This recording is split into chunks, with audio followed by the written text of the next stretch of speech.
I became a Christian about 5 years ago, and in the first few years of me becoming a Christian, I suffered from something called religious OCD. And to be frank with you, I do not know what religious OCD was until yesterday when I read a really good article about it.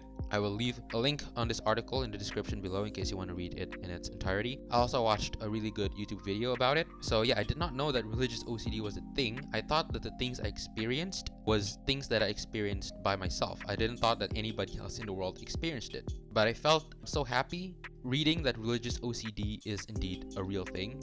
I think it's because if religious OCD exists, if they give a name to religious OCD, that means that religious OCD is like a common problem that a lot of people have experienced. And because of that, I just feel like I'm not alone. I just feel like the things that I've experienced is not something that's exclusive to me.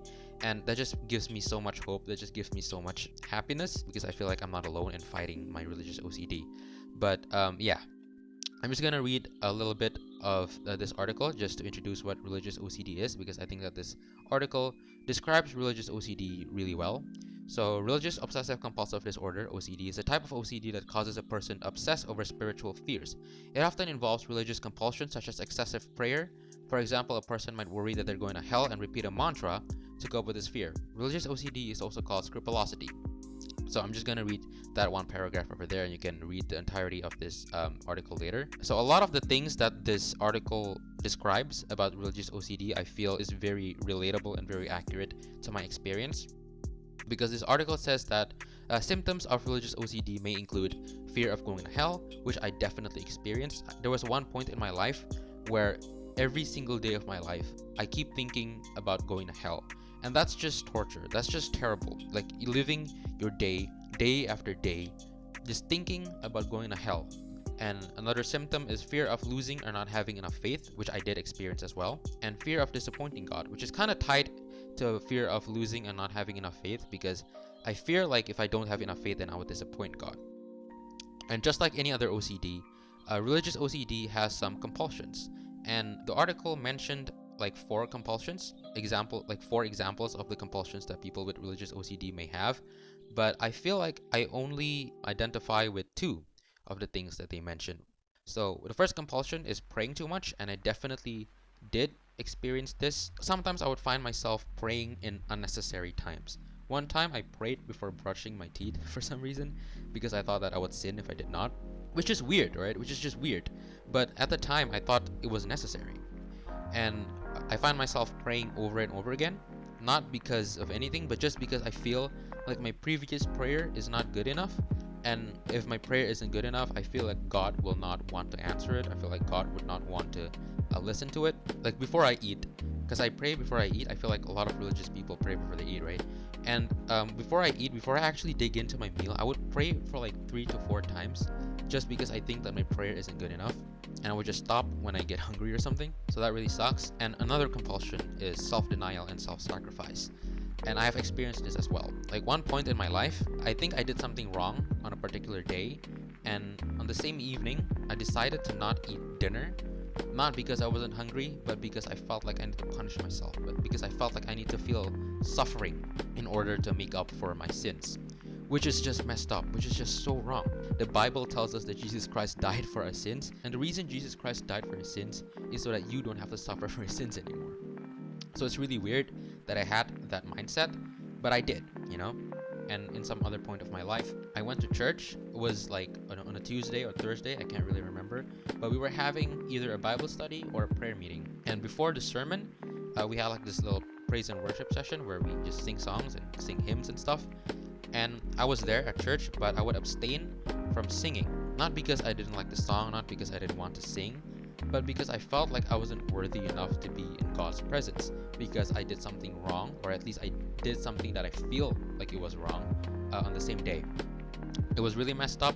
I had that mindset for a long time. And even today, sometimes I still find myself doing these things unconsciously. I think it's because it's just very deeply rooted inside my habit. Like sometimes I would pray over and over again before I eat. I still find myself doing that, and it has decreased significantly, but I still find myself doing that from time to time. And I felt like my compulsions were the cure. I felt like praying more was the cure. I felt like self-denial was the cure to all the guilt that I'm feeling, but it wasn't. So I realized that my compulsions didn't solve anything, but like not doing my compulsions will just make me even more scared.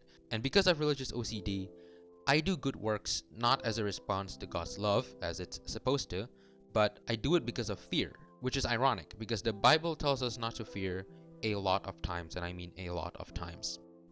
And the article also mentioned possible causes for religious OCD. Apparently, the article mentioned that there is no known source or no known cause for OCD, but there are some things that may cause you to have OCD.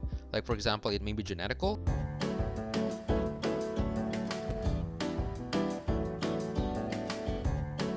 And if you have religious OCD, then you're probably like really religious. Otherwise, it's just OCD.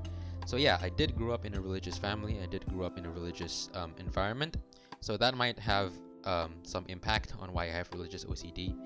And I think personally, the reason a lot of people have religious OCD is the belief that God will punish you, is the belief that God is like this some sort of judgmental figure who's just there looking at you, waiting for you to sin, and when you sin, he'll just throw a lot of crap in your way. That's definitely how I thought of God, at least subconsciously. And yeah, I can't give you any solutions. If you watching this happen to suffer from like religious OCD, I'm sorry, I don't feel like I can give you any solutions, mostly because I feel like I still struggle with this from time to time, although not as bad as it was a few years ago. But I just want you to know that if you're suffering from religious OCD, if you're having these intrusive thoughts, if you're having, anxiety problems regarding your religion, just know that you're not alone. There's a lot of people, there are at least some people in this world facing the same things as you. I don't know how bad your religious OCD is, and I don't know how bad my religious OCD is compared to everybody else's. But just know that you're not alone. Just know that God knows how you feel. And just know that change is always possible. So yeah, there's really isn't much to this video. I just want to raise awareness to religious OCD. And yeah, may God's peace be with you. I feel like that statement should hold a little bit more significance considering the topic of today's discussion. May God's peace be with you. Goodbye.